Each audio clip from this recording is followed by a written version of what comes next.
Pollution and sustainability are some of the very discussed topics of the past years. We have surely heard and read very extensively about pollution and its effects, and understand that pollution is actually a large topic. In fact, there are different types of pollution.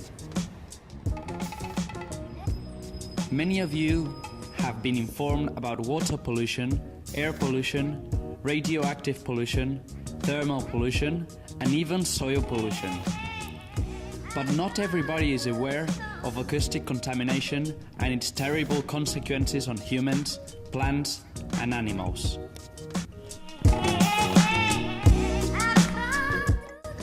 Yes, acoustic contamination exists. And apart from affecting humans and terrestrial plants and animals, it pollutes marine life as well. Presumably for your surprise, sound travels 4 times faster and further in water than in air. The reason for this to happen is that particles are packed together more densely in water than they are in air. The rising level of intense underwater sound is produced by industrial ocean noise, oil and gas exploration, shipping traffic, seismic surveys, submarines, tidal energy infrastructures, military sonar, and other man-made sources. Let's dig deeper into the main ones: traffic ships and oil and gas explosions.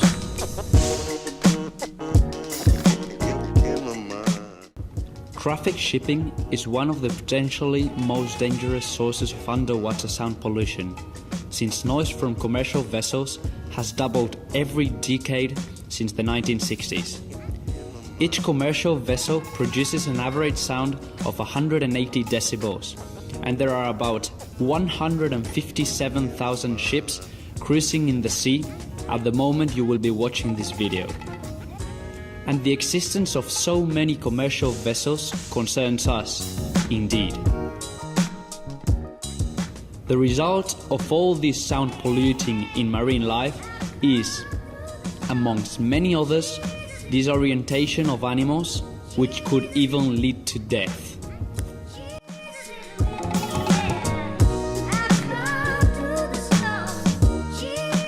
In order to look for oil and gas in the ocean floor, oil companies carry out seismic surveys. Through this process, companies discover the position of oil pockets that they can later drill. They proceed as the following. First of all, survey ships draw multiple air guns that emit thousands of high decibel explosives. Then, these waves of sound travel across the seafloor and discover the position of oil reserves because the waves reflect and reach the surface again. To get an idea of the magnitude of the sound, these air guns produce the equivalent sound of 20 guns fired at the same time, or the loudness of a jet taking off. In water, air guns reach between 200 and 240 decibels, and its equivalent in air would be between 140 and 180 decibels. We can compare it with a rock concert, which usually doesn't overtake the border of 120 decibels. We should also mention the noise from oil's drilling and extraction. This noise is not as loud as the airgun surveys, but it lasts much longer and makes marine species to abandon their habitat. As the Oceanic Preservation Society states, sound is to underwater creatures as sight is to humans. Man-made noise is disrupting life below the surface, where almost every living creature depends on sound as a primary sense for communicating, hunting, and survival. Underwater raising sound disrupts mammals from communicating, which is used to migrate, find food, and mate. This means that reproduction is altered, and consequently, the survival of the species is endangered. Furthermore, sonar sounds not only disrupt these animals, but could also cause cerebral hemorrhaging or their death once they go to the beach trying to escape these noises.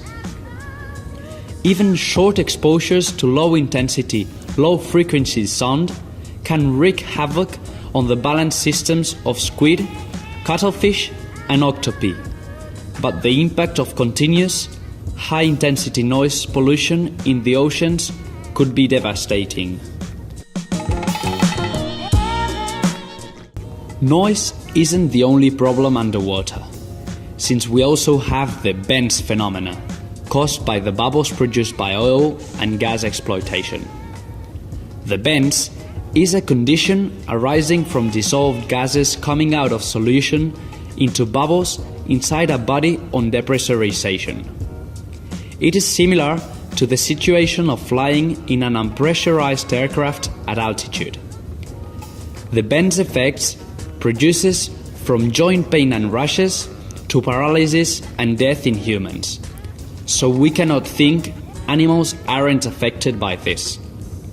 As a matter of fact, it supposes a significant long-term threat to whales, dolphins, fish, and other marine species.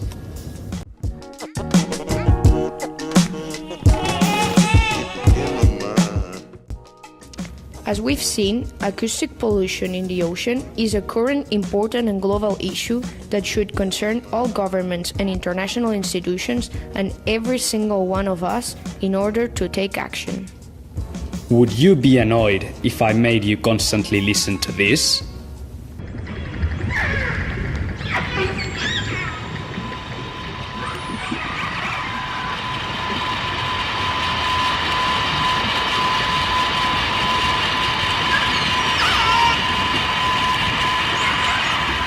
Respect marine life.